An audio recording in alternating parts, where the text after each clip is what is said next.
ఓం శాంతి. శివపరమాత్మ మహావాక్యాలు. అయితే బ్రహ్మబాబా గారి స్ఫూర్తిదాయకమైన ఆదర్శమయ జీవితం ఎలా ఉన్నది ఏంటి అన్నది తెలుసుకుందామా మరి. పిల్లలకు అన్ని రకాల వసతులు సౌకర్యాలు ఏర్పాటు చేయడమే కాక బ్రహ్మబాబా తమ ఉన్నతమైన వ్యక్తిత్వంతో పురుషార్థంలో అందరికి ప్రేరణగా నిలిచేవారు.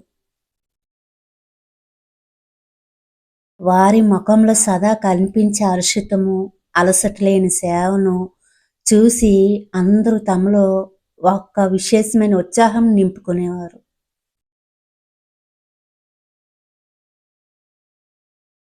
వారందరిది ఉన్నత గమ్యమే అయినా అనేక రకాల ఆటంకాలు ఎదురొచ్చినా కానీ ఎవరిలో కూడా నిరాశ, భయమాందనలు కనిపించలేదు.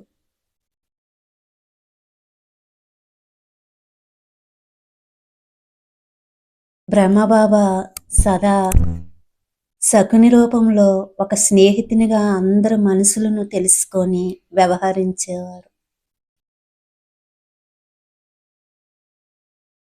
వయసులో పెద్దవారైనా కానీ యజ్ఞవత్సలతో కలిసిపోయి ఆటపాటల్లో ఉత్సాహంగా పాలు పంచుకునేవారు.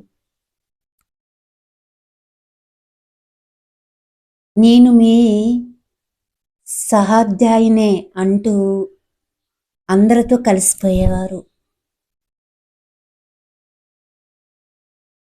ప్రతి యజ్ఞసేవలో వారే ముందుగా చేయి వేసేవారు. వారిలోని సేవస్ఫూర్తి, వినయము, అంకిత భావము అందరికీ ఆదర్శంగా నిలిచాయి.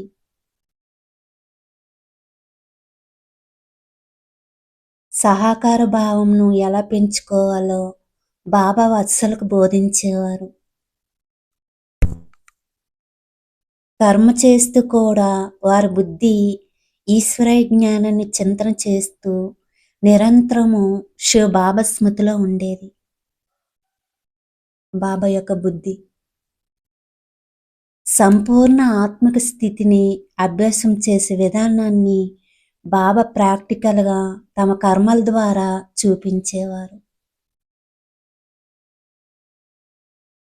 బ్రహ్మబాబా గారి స్ఫూర్తిదాయకమైన ఆదర్శమయ జీవితం గురించి తెలుసుకున్నాం కదా. ఈరోజు ఎలా అందరితో కలిసిపోయేవారు, వయసులో పెద్దవారైనా అందరితో కలిసిపోయేవారు.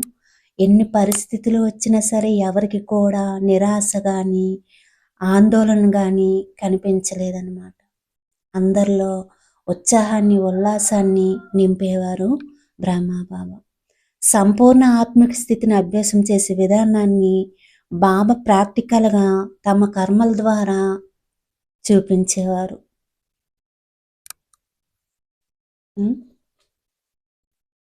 అచ్చా, ఓం శాంతి.